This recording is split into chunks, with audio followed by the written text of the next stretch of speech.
So depression affects me physically in that I can suffer from insomnia and from a very anxious stomach and feeling sick and nauseous, and that's how it affects me physically. It affects me emotionally because if I'm not careful I can go into catastrophic thinking and imagine the worst, and it affects me mentally in the sense that it at my worst I can feel that I'm not good enough and that I am of no use to anyone. So that's it at its worst. How was I supported? I've been hugely supported. I've been supported by my family, chiefly my husband. I've also been supported by doctors, and now I'm supported because I work alongside mental health charities like SANE and Depression Alliance, Mind, Young Minds, Rethink, and I work with groups, so I find other people who've also suffered from depression and anxiety, and I don't feel so alone, and I find that really supportive. And groups like It Affects Me, I know I'm not the only one, and that it's okay to talk about it.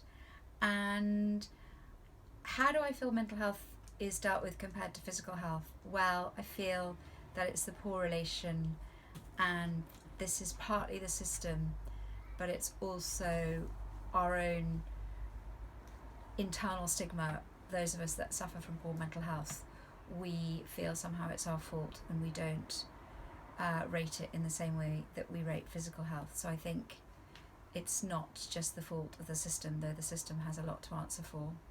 I know even me myself, who suffer from depression, don't always think I should take it as seriously as physical illness, though I should. And in terms of what change I'd like to see in the world of mental health, what I'd really like to see is an understanding that your mind is part of your body like any other part of your body, and that we need to look after it, and it can go wrong, and there's no shame attached, and it's nobody's fault, and we need to help those people who suffer from mental illness. And that's, in my own absolutely tiny way, that's what I try and do in my life and in my work and in my books about depression. So I've written about overcoming it in a memoir called Black Rainbow, How Words Healed Me, and also in my Walking on Sunshine. So that's what I'd like to do, is spread the word that you can get better and you can recover, and we need to work together to make that happen for more people.